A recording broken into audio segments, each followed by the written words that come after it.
माझी लाडकी बहीण या योजनेअंतर्गत डिसेंबर महिन्याचा जो हप्ता आहे हा साधारणपणे आपण 25 डिसेंबर ते 30 डिसेंबर या कालावधीमध्ये वितरित केलेला होता।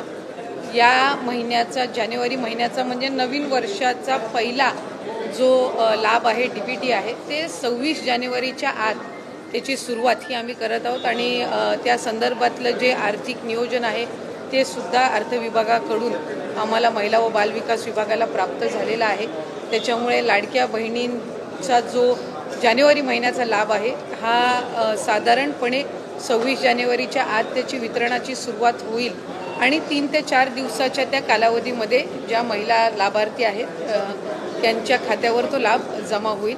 मला आपल्या माध्यमातून सर्व लाडक्या बहिणींना आज जानेवारी महिन्याच्या संदर्भातले अनेक माध्यमांकडून सुद्धा विचारलं जात होतं आणि बऱ्याचशा लाभार्थ्यांकडून सुद्धा साधारणपणे तो प्रश्न उपस्थित केला जात होता। त्यामुळे दर महिन्याला आपण महिना संपायच्या आत तो लाभ त्यांच्या अकाउंटला देत असतो। त्यामुळे या महिन्यामध्ये सुद्धा तो लाभ जो आहे तो 26 जानेवारीच्या आत त्याची वितरणाची सुरुवात ही माननीय मुख्यमंत्री देवेंद्रजी फडणवीस साहेब, उपमुख्यमंत्री एकनाथजी शिंदे साहेब आणि उपमुख्यमंत्री अजितदादा यांच्या सूचनेनुसार आम्ही करत आहोत। ताई 2100 रुपये दिले जाणार की 1500 रुपये दिले जाणार? कारण आपण आपल्या या संदर्भामध्ये आम्ही आधी सुद्धा बऱ्याचशा वेळेला स्पष्टीकरण दिलेलं आहे। राज्याचे मुख्यमंत्री देवेंद्र फडणवीस साहेबांनी दिलेलं आहे, दोन्ही उपमुख्यमंत्री महोदयांनी दिलेलं आहे की नवीन अर्थसंकल्प किंवा त्याच्या पुढच्या कालावधीमध्ये या संदर्भातला सकारात्मक विचार जो आहे तो करण्यात येईल।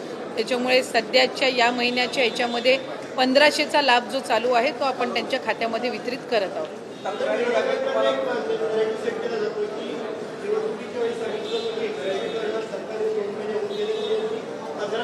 नाही, विरोधकांनी तर सुरुवातीपासून या योजनेवर टीकाच केलेली आहे। त्याच्यामुळे सुरुवातीला तर ते म्हणायचे की 1500 सुद्धा राज्याला कुठंतरी आर्थिकरित्या खपाट्याला नेण्याचं काम हे सरकार करत आहे, महायुतीचं सरकार करत आहे, असे वेगवेगळे त्यांनी आरोप केलेले आहेत। त्यांनी त्यांच्या मॅनिफेस्टोमध्ये सुद्धा 3000 ते करतील अशा पद्धतीचं त्यांनी काही घोषणा त्यावेळेला केलेली होती। मॅनिफेस्टो हा ज्या वेळेला एखादी युती किंवा आघाडी करत असते त्यावेळेला निश्चितपणाने त्या जे काही घोषणापत्र असतं त्याला अधीन राहूनच कुठलंही सरकार किंवा युती काम करत असते। आम्ही महायुती जे आहेत ते राज्याचे मुख्यमंत्री देवेंद्रजी फडणवीस साहेब, उपमुख्यमंत्री एकनाथजी शिंदे साहेब आणि अजितदादांच्या नेतृत्वाखाली त्या संदर्भामध्ये काम करत आहोत। जास्तीत जास्त महिलांपर्यंत लाडकी बहीण योजनेचा लाभ हा देणं आणि त्याचबरोबर म्हटल्याप्रमाणे मुख्यमंत्री महोदयांनी सुद्धा त्यांच्या पहिल्या पत्रकार परिषदेमध्ये आम्ही बरोबर त्या सर्व बाबींचं नियोजन करून जे घोषणापत्रकामध्ये आम्ही वचन जे दिलेलं आहे लाडक्या बहिणींना त्यापासून कुठेही दूर न हटता त्यांना वचन दिलेला लाभ जो आहे तो आम्ही व्यवस्थित नियोजन करून त्या पद्धतीने आम्ही त्यांना देणार आहोत।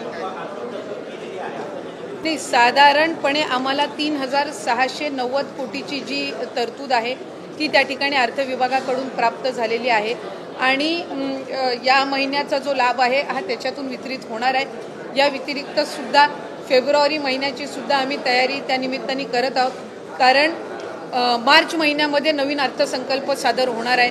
त्याच्यामुळे साधारणपणे जानेवारी महिन्याचा लाभ हा आम्ही 26 जानेवारीच्या आत डीबीटी करायला सुरुवात करून त्या महिन्याच्या त्या 3-4 दिवसाच्या या महिन्याच्या कालावधीमध्येच कसा त्यांच्या अकाउंटला पोचेल ही आम्ही खबरदारी घेणार आहोत।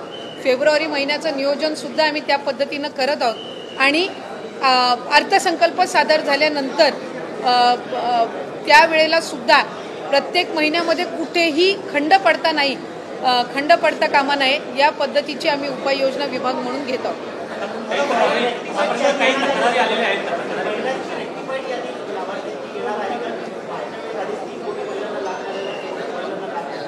साधारणपणे आमच्याकडे गेल्या डिसेंबर महिन्यामध्ये जो लाभ आपण दिला तो 2,43 का 2,47 लाख सुमारे इतक्या लाडक्या बहिणींपर्यंत तो लाभ पोहोचला होता। काही तक्रारी आमच्याकडे प्राप्त झाल्या, काहींनी स्वतःहून सुद्धा त्यांचा जो लाभ आहे त्यांना उत्पन्नामध्ये वाढ झाली आहे किंवा कुठे ड्युप्लिकेशन झालेलं आहे, त्यांनी दुबार भरलेला आहे किंवा एका योजनेचा लाभ घेतलेला आहे ते त्यांना 2-3 महिन्याच्या कालावधीमध्ये जाणवलेला आहे। कारण बऱ्याचशा वेळेला जो या योजनेचा लाभ आहे तो 3 महिन्याचा एकत्र सुद्धा आम्ही वितरित केलेला आहे दिवाळीच्या पार्श्वभूमीवर।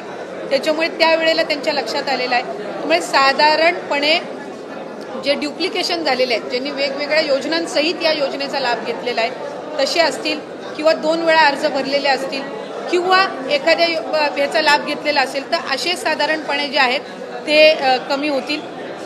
त्यामुळे फार काही त्याच्यामध्ये लाभार्थ्यांच्या संख्येमध्ये फार काही फरक हा पडणार नाही.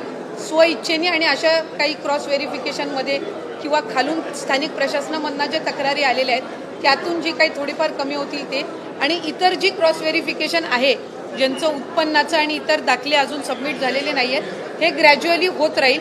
त्यामुळे साधारणपणे या महिन्यामध्ये जो आकडा आहे तो आधीच्याच सारखा राहील. काही 1% जर त्याच्यामध्ये काही फरक झाला तर, म्हणजे जर 1-2 लाखाचा जर फरक झाला तर.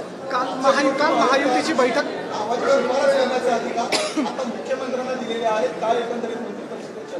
नाही, मंत्रिमंडळाच्या ह्याच्यामध्ये सर्व मंत्री महोदय असतील, आमचे दोन्ही उपमुख्यमंत्री असतील, त्यांच्या उपस्थितीमध्ये तो झालेला निर्णय, आणि शेवटी राज्याचे मुख्यमंत्री म्हणून आमचं सगळ्यांचंच ते नेतृत्व त्या ठिकाणी करतात आणि तो अधिकार हा राज्याच्या मुख्यमंत्र्यांना, फडणवीस साहेबांना मंत्रिमंडळाच्या बैठकीमध्ये सर्व मंत्र्यांच्या एकंदर शिफारसीने त्या ठिकाणी देण्यात आलेला आहे.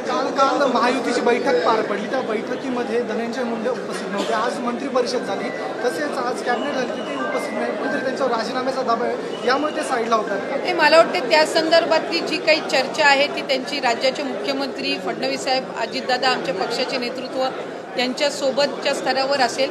आज काही पूर्वनियोजित कार्यक्रमामुळे ते मंत्रिमंडळाच्या बैठकीमध्ये नव्हते, कारण त्यांनी त्या संदर्भातली जी माहिती आहे ते मुख्यमंत्री महोदयांना आणि दादांना त्या ठिकाणी दिलेली होती, त्याच्यामुळे ते आज नव्हते. आणखीन 1-2 मंत्री काही पूर्वनियोजित कार्यक्रमामुळे येता आले नव्हते, कारण इतर वेळेला आमचा जो कॅबिनेटचा दिवस असतो हा मंगळवारचा असतो. आज काही मंत्र्यांचे त्या ठिकाणी कार्यक्रमही होते, त्यांनी त्या पद्धतीनं मुख्यमंत्र्यांकडनं पूर्व परवानगी घेऊन त्या ठिकाणी मंत्रिमंडळाच्या बैठकीमध्ये नव्हते.